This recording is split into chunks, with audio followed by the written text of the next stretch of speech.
ومن يضلله فلا هادي له ونشهد أن لا إله إلا الله وحده لا شريك له ونشهد أن سيدنا وسندنا وقبيبنا ومولانا محمد صلى الله عليه وعلى آله وصحابه وبارك وسلم أرسله بالحق بشيرا ونذيرا وداعيا إلى الله بإذنه وسراجا منيرا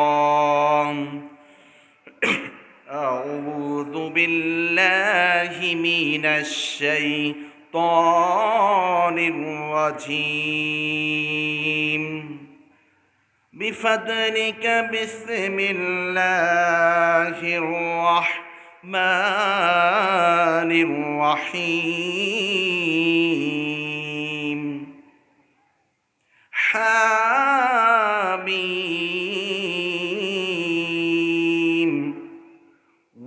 والكتاب المبين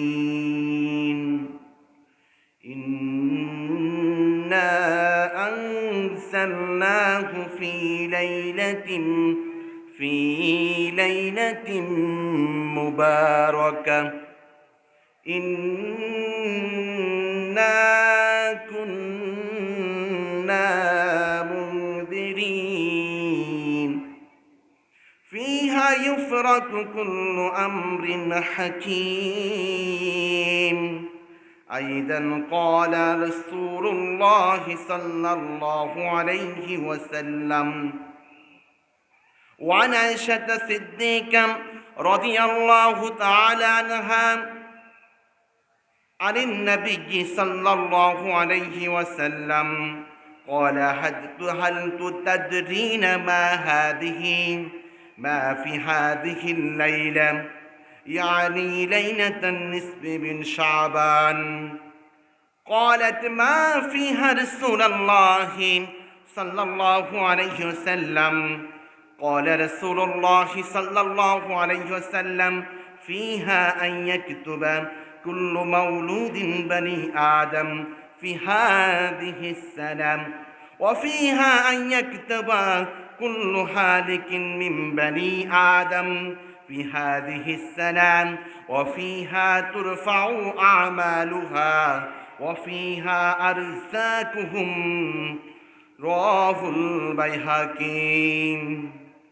أيضا قال الله تعالى في شأن حبيبه ومحبوبه ومعشوقه مخبرا وآمرا إن الله وملائكته يصلون على النبي يا أيها الذين آمنوا صلوا عليه وسلموا تسليما. اللهم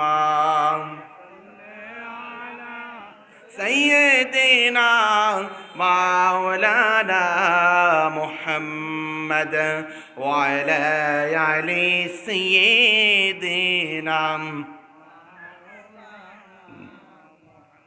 নবী গো আপনার ভালোবাসায় আল্লাহর ওলি হওয়া যায়। নবী গো আপনার ভালোবাসায় ওয়াসল করুনি জুব্বা পায়। আল্লাহুম্মা সাল্লি আলা سيدنا مولانا محمد وعلى آل سيدنا مولانا محمد. سبحان الله الحمد لله لا إله إلا الله. سبحان الله الحمد لله لا إله إلا الله. আমরার মতো অপরাধী মিশানেতে রাখো যদি, আমরার মতো অপরাধী মিজানেতে তোল যদি আমরা নবী ছাড়া নাই রে গতি একটু রহমে কর মাবুদ মাওলা সুবহানাল্লাহ আলহামদুলিল্লাহ লা ইলাহা ইল্লাল্লাহ জোরে সুবহানাল্লাহ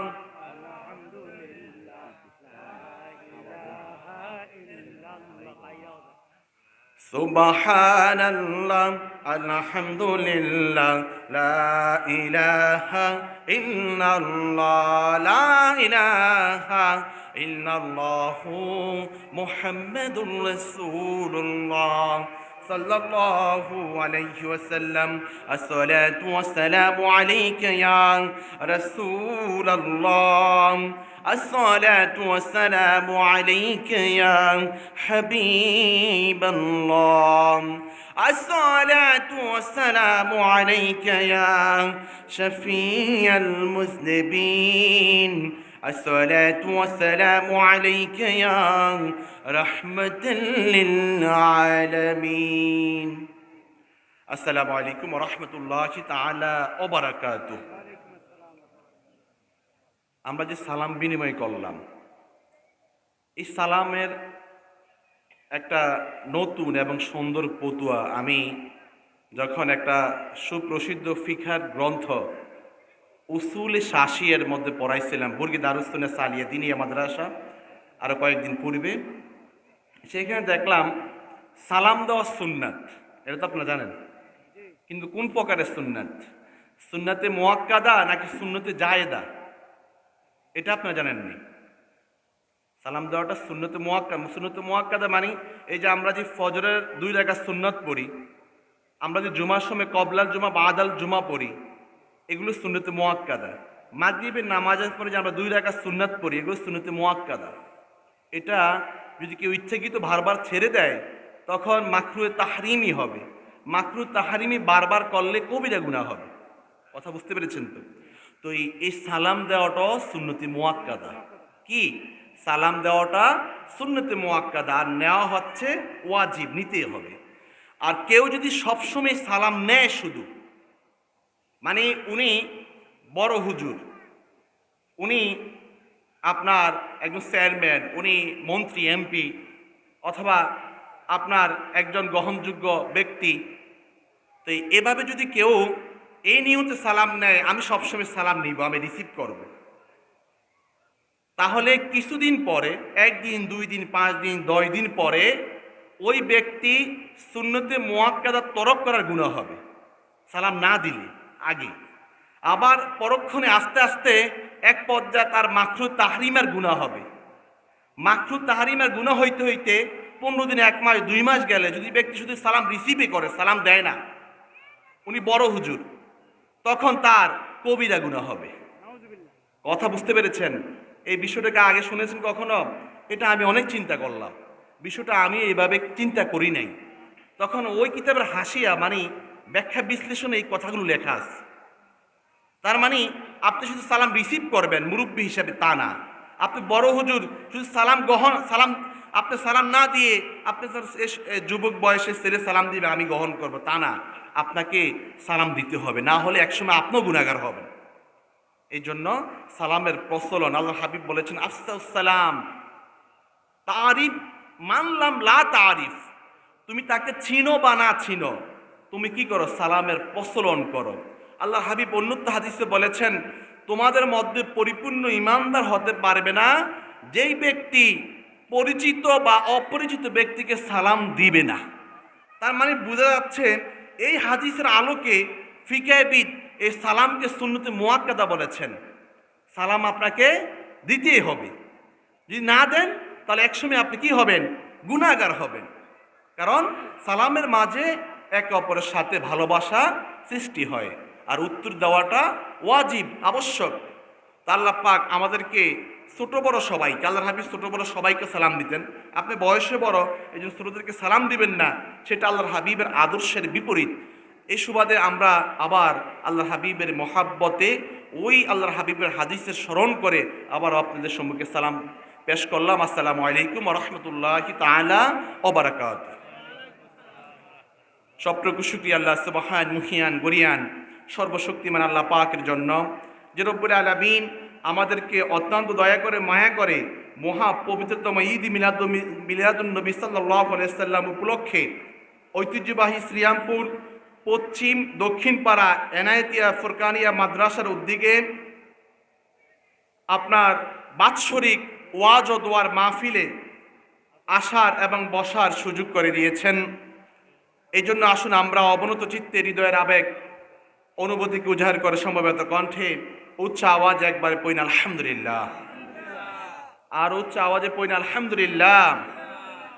লক্ষ কোটি দুরূদ সালাম বর্ষিত হোক যিনি সৃষ্টির প্রধান আকর্ষণ, সমস্ত নবী রাসূলগণের মাথার মুকুট, যিনি সাইয়্যিদুল মুরসালিন শফিউল মুজনবিন আনিসুল গারিবিন রহমাতুল লিল আলামিন মুহাম্মদ রাসূলুল্লাহ সাল্লাল্লাহু আলাইহি সাল্লামের উপর, যে রাসূল পাক সাল্লাল্লাহু আলাইহি সাল্লাম এই শাবান মাসের গুরুত্বের বিষয়ে আপনার ইরশাদ করেছেন। আল্লাহর হাবিব বলেন, মা আয়েশা সিদ্দিকা রাদিয়াল্লাহু তাআলা আনহা থেকে হাদিস খানা বর্ণিত, উনি বলেন আল্লাহর হাবিব, যেহেতু আযান হচ্ছে এই জন্য আমরা একটু আস্তে বলবো, আযান উত্তর দেওয়া হয়, যে কোনো একটা আযান উত্তর দেওয়া ওয়াজিব, পরক্ষণে অন্যান্য আযান উত্তর দেওয়া আবশ্যক নয়, এই জন্য ঢালাও বা ফতুয়া দেওয়া যাবে না।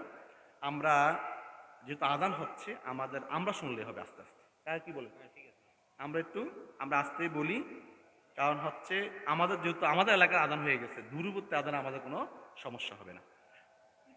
তাহলে ইনশাআল্লাহ আমরা এই আল্লাহ হাবিব সাল্লাল্লাহু আলাইহি সাল্লামের সম্মানিত স্ত্রী, যিনি সবচেয়ে বেশি হাদিস বর্ণনা করেছেন, ওনার থেকে 2210টি হাদিস বর্ণিত হয়েছে মা আয়েশা সিদ্দিকা রাদিয়াল্লাহু তাআলা আনহা হতে। এমন উনি ছিলেন আপনার মহিলা সাহাবাই কেরামের মধ্যে ফকি, অর্থাৎ উনি যেমনিভাবে মুহাদ্দিস মুফাসসিরও ছিলেন, আবার উনি ফকিও ছিলেন। সুবহানাল্লাহ, এটা আল্লাহর হাবিবের সান্নিধ্য থাকার কারণে। তো আসুন, উনি বলছেন আল্লাহর হাবিব সাল্লাল্লাহু আলাইহি সাল্লাম সবচেয়ে বেশি রোজা রাখতেন শাবান মাসে। শুধু তাই নয়, উনি বলেছেন শাবান মাসে আল্লাহর হাবিব এত বেশি রোজা রাখতেন, আমরা মনে করতাম, আয়েশা সিদ্দিকা রাদিয়াল্লাহু আনহা বলেন, আমরা মনে করতাম রাসূল পাক সাল্লাল্লাহু আলাইহি সাল্লাম মনে হয় আর কখনো রোজা ছাড়বেন না, এত বেশি রোজা রাখতেন। তার মানে আল্লাহর হাবিব সাল্লাল্লাহু আলাইহি সাল্লাম সমস্ত শাবান মাসে দুই একটি রোজা ছাড়তেন আর সবগুলো রোজাই রাখতেন। সুবহানাল্লাহ। এই জন্য এই মাস যেহেতু এই শবে বরাত, আমি এটা গত জুমাতে বলেছি, এখানে শবে বরাত, নামাজ এবং রোজা এই শব্দগুলো কোরআন এবং হাদিসের ভাষা নয়, কোরআন হাদিসে এই শব্দগুলো নাই। যারা বলে শবে বরাত কোরআন হাদিসে নাই, তাদের সাথে আমরা একমত। আবার তাদের সাথে আমরা ওই বিষয়ে একমত হতে পারলাম না। যদি বলেন শবে বরাত কোরআন হাদিসে কোথাও নাই, আমরা বলবো নামাজ এবং রোজা শব্দটা কোরআন হাদিসে কোথাও নাই। তাহলে তারা কোথায় যাবে? তার কারণ হচ্ছে, সংক্ষিপ্ত পরিসরে বলি, নামাজ, রোজা, আপনার শবে বরাত এগুলো ফার্সি শব্দ, এই জন্য এগুলো কোরআন আরবি শব্দ না, যেহেতু কোরআন হাদিসে কোথাও নাই। তাহলে এই শবে বরাতের আরবি পরিভাষা হচ্ছে, হাদিসের আলোকে হচ্ছে লাইলাতুন নিসফ মিন শাবান, আর কুরআনুল কারীমের আলোকে হচ্ছে লাইলাতুম মুবারাকা। আর আপনার নামাজের বিষয় হচ্ছে, এটা পার্সি শব্দ, কোরআন শরীফে আসছে সলাত, আর হাদিস শরীফেও আসছে সলাত। রোজাটা পার্সি শব্দ, কোরআন হাদিসে কোথায় নাই, এটা কোরআনের পরিভাষা হচ্ছে সিয়াম, হাদিসও আসছে সিয়াম। সুবহানাল্লাহ। এই জন্য আমরা এই লাইলাতুন নিসফ মিন শাবান উপলক্ষে সবসময় 14, 15, 16 এই 3 দিন রোজা রাখা সুন্নাহ। অনুরূপভাবে শবে বরাত উপলক্ষে, লাইলাতুন নিসফ মিন শাবান উপলক্ষে আপনি ইবাদত করতে পারবেন কিনা, এই জিনিসটা যেহেতু মাইকে সবাই শুনতেছেন এই জন্য বলি, কারণ আমাদের পাড়ার যারা আছেন ইনশাল্লাহ আপনারা জুমা মসজিদে শুনেছেন, আবার রিভিশন দিচ্ছি, মাইকের মানুষ যেন শোনে, যারা শবে বরাত উপলক্ষে, দুঃখের বিষয় আমাদের মাঝে একটা সমাজ আছে, আমাদের মধ্যে একটা বিশাল দল আছে, শবে বরাত উপলক্ষে মসজিদে তালা মেরে দেয়। নাউজুবিল্লাহ। মসজিদে তালা মেরে দেয়। আমাদের উত্তর দিকে যত যাবেন মসজিদ দেখবেন তালা মারা।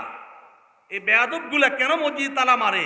অথচ আল্লাহর হাবিব এতগুলো হাদিস আপনাদেরকে আমি দেখাইতে পারবো, শবে বরাত লাইলাতুন নিসফি মিন শাবান উপলক্ষে আল্লাহর হাবিবের মহিমান্বিত বাণী হচ্ছে ক্বালা রাসূলুল্লাহি সাল্লাল্লাহু আলাইহি ওয়াসাল্লাম, রাসূল পাক সাল্লাল্লাহু আলাইহি ওয়াসাল্লাম বলেছেন, সুমু লাইলাহা, তোমরা এই শবে বরাতের রাত্রিতে কি করো?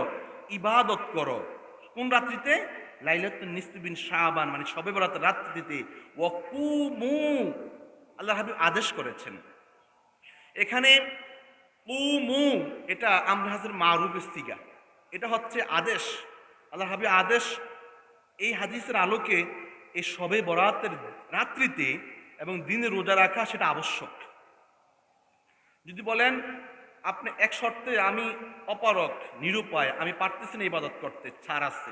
যদি বলেন বেদাত না জায়েজ, তখন আপনার কবিরা গুনাহ হবে। কারণ হচ্ছে এই হাদিসটা সহি, কোন সহি হাদিসকে যদি কেউ অস্বীকার করে তাহলে সে অবশ্যই পথভ্রষ্ট। আবার বলা হচ্ছে কেউ যদি হাদিসে মুতাওয়াতির এবং সহি হাদিসকে যদি কেউ অস্বীকার করে তাহলে সে তার ঈমানটা চলে যাইতে পারে।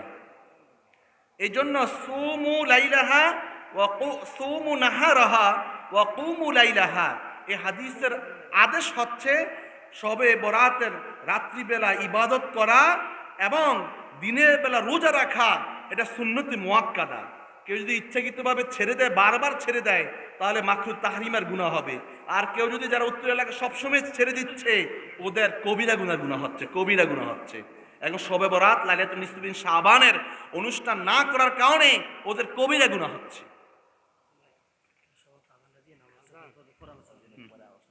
তো ইনশাল্লাহ আমরা এই বিষয়ে বিস্তারিত কোরআন হাদিস থেকে অবশ্যই শুনবো। এখন আমাদের আজান হবে। আসলে মানে সময়টা হচ্ছে একেবারে ক্রিটিক্যাল, কোথায় আজান দিচ্ছে কোথায় দিচ্ছে না, আমাদের মনে হয় এই সময় আলোচনা না করা উচিত হবে। আমাদের এখানে আজান হবে, এখানে জামাত হবে, এখানে আমাদের জামাতও হবে। আপনারা এখানে অবস্থান করুন, কারণ অনেক জায়গায় আজান হয়েছে।